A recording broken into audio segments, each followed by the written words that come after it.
Halo semuanya, perkenalkan nama saya Noella Restumorang dari Universitas Pelita Harapan, Prodi D4 Teknologi Laboratorium Medis. Di video kali ini saya akan membahas tentang sistem urinari 1 oleh Bapak Ahmad Fahroji, JS, SSI, MSc. Di video kali ini, topik yang akan saya bahas yaitu yang pertama, apa itu sistem urinari. Yang kedua, jenis-jenis sistem urinari. Yang ketiga, alat-alat urinari. Dan yang keempat, fungsi alat urinari.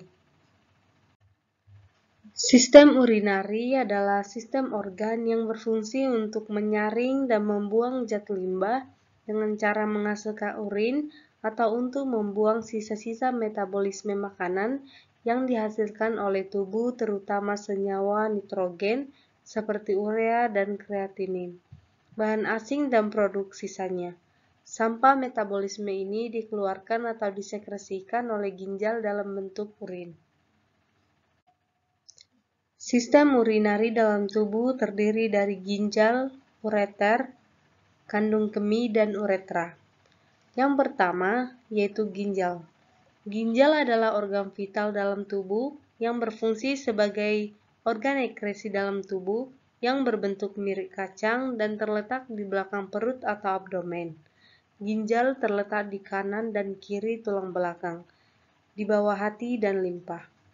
Struktur ginjal yang terdiri yaitu yang pertama, korteks, yang kedua, medula, yang ketiga, calyx, yang keempat, kapsul fibrous, yang kelima, pelvis renalis, yang keenam, ureter. Nah, selanjutnya saya akan menjelaskan fungsi dari setiap bagian-bagian dari ginjal. Yang pertama adalah korteks. Korteks adalah bagian terluar ginjal. Bagian ginjal satu ini adalah tempat di mana ginjal memproduksi urin. Yang kedua adalah medula. Medula merupakan jaringan ginjal yang halus.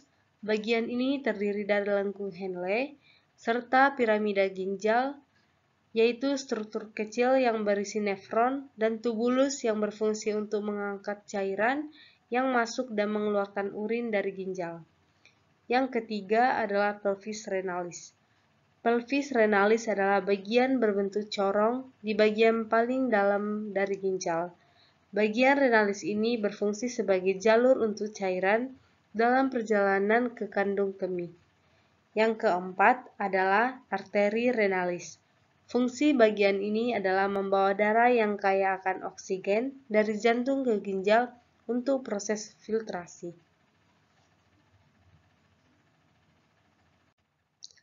Yang kelima adalah vena renalis.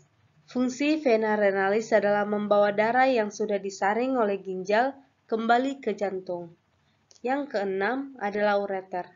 Ureter adalah bagian ginjal yang berupa tabung otot dan berfungsi mendorong urin ke dalam kandung kemih. Yang ketujuh, calyx, yaitu fungsinya untuk mengumpulkan cairan sebelum pindah ke kandung kemih. Selain itu, bagian ini juga tempat cairan dan limbah ekstra menjadi urin. Yang ke-8, kapsul fibrous, merupakan kapsul transparan yang mencegah infeksi di daerah sekitarnya yang menyebar ke ginjal. Kemudian adalah fungsi dari ginjal. Yang pertama, menjaga keseimbangan air dalam tubuh. Yang kedua, membuang sisa metabolisme yang bersifat racun. Yang ketiga, mengatur kandungan elektrolit. Yang keempat, menjaga tekanan osmosis. Yang kelima, menjaga asam basa cairan darah. Yang keenam, menghasilkan eritropoietin dan kalsitriol. Yang kedua yaitu ureter. Ureter adalah perpanjangan tubula berpasangan dan berotot dari pelvis ginjal yang merentang sampai kandung kemih.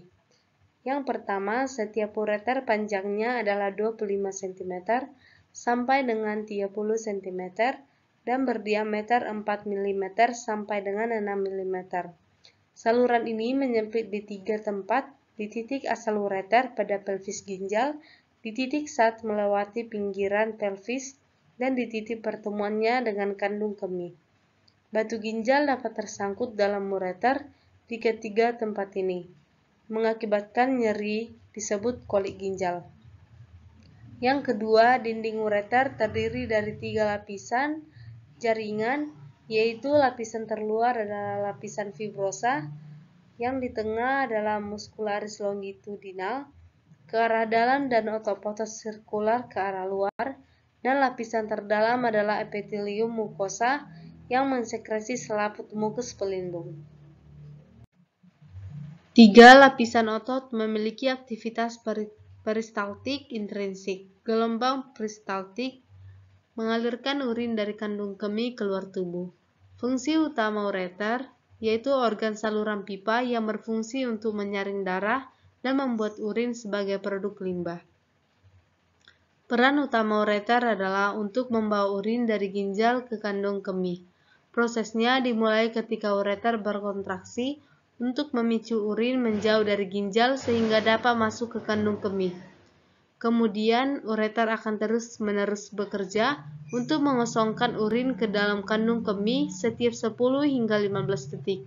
Ureter membantu ginjal dalam menyumbangkan cairan dalam tubuh, melepaskan hormon untuk mengatur tekanan darah dan mengontrol produksi sel darah merah. Yang ketiga, kandung kemih merupakan organ muskular berongga yang berfungsi sebagai wadah menyimpan urin. Kandung kemih adalah salah satu bagian dari sistem perkemihan berupa kantung berotot sehingga memiliki kemampuan mengembang dan mengempis. Kandung kemih ini berfungsi untuk penyimpanan urin sementara. Yang pertama, lokasi. Pada laki-laki, kandung kemih terletak tepat di belakang simfisis pubis yang di depan rektum. Pada perempuan, organ ini terletak agak di bawah uterus di depan vagina. Ukuran organ ini sebesar kacang kenari, terletak pelvis saat kosong. Organ berbentuk seperti buah pir dan dapat mencapai umbilikus dalam rongga abdominopelvis jika penuh berisi urin. Yang kedua, strukturnya. Kandung kemih ditopang dalam rongga pelvis dengan lipatan-lipatan peritoneum dan kondensasi fasia. A. Dinding kandung pada kemih terdiri dari 4 lapisan. Yang pertama, serosa, adalah lapisan terluar. Lapisan ini merupakan perpanjangan lapisan peritoneal rongga abdominopelvis dan hanya ada di bagian atas pelvis. Yang kedua, otot detrusor, adalah lapisan tengah. Lapisan ini tersusun dari berkas-berkas otot polos yang satu sama lain saling membentuk sudut. Ini untuk memastikan bahwa selama urinasi, kandung kemih akan berkontraksi dengan serempak ke segala arah. Yang ketiga, submukosa, adalah lapisan jaringan ikat yang terletak di bawah mukosa dan menghubungkannya dengan muskularis. Yang keempat, mukosa adalah lapisan terdalam. Lapisan ini merupakan lapisan epitel yang tersusun dari epitelium transisional. Pada kandung kemih yang relaks, mukosa membentuk ruga atau lipatan-lipatan yang akan memipi dan mengembang saat urin berakumulasi dalam kandung kemih. B. Trigonum, adalah area halus, triangular, dan relatif tidak dapat berkembang yang terletak secara internal di bagian dasar kandung kemih. Sudut-sudutnya terbentuk dari 3 lubang. Di sudut atas, trigonum, 2 ureter bermuara ke kandung kemih. Uretra keluar dari kandung kemih di bagian apeks trigonum.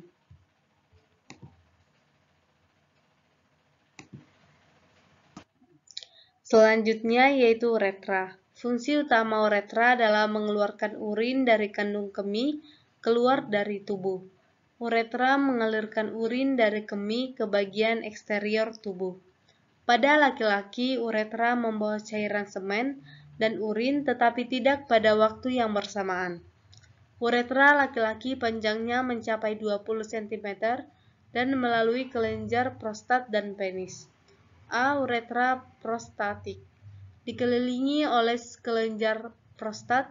Uretra ini menerima 2 ductus ejakulator yang masing-masing terbentuk dari penyatuan ductus deferens dan ductus kelenjar vesikal seminal serta menjadi tempat bermuaranya sejumlah duktus dari kelenjar prostat.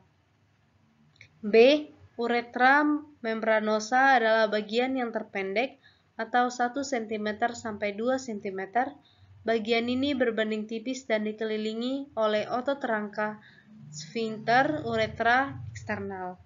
C. Uretra cavernous atau pelin bersepons. Merupakan bagian yang terpanjang. Bagian ini menerima duktus kelenjar bulburetra dan merentang sampai orifisium uretra eksternal pada ujung penis. Tepat sebelum mulut penis, uretra membesar untuk membentuk suatu dilatasi kecil, fossa navicularis. Uretra cavernous dikelilingi oleh corpus spongiosum, yaitu suatu kerangka ruang vena yang besar. Yang kedua, uretra pada perempuan, berukuran pendek atau 3,75 cm. Saluran ini membuka keluar tubuh melalui orifisium uretra eksternal yang terletak dalam vestibulum antara klitoris dan mulut vagina. Kelenjar uretra yang homolog dengan kelenjar prostat pada laki-laki bermuara ke dalam uretra. 3. Panjangnya ureter laki-laki cenderung menghambat invasi bakteri ke kandung kemih atau sistitis yang lebih sering terjadi pada perempuan. Demikian video pembahasan saya mengenai sistem urinari 1. Semoga video ini bermanfaat. Jika ada kesalahan dalam perkataan saya, mohon dimaafkan. Sekian dan terima kasih.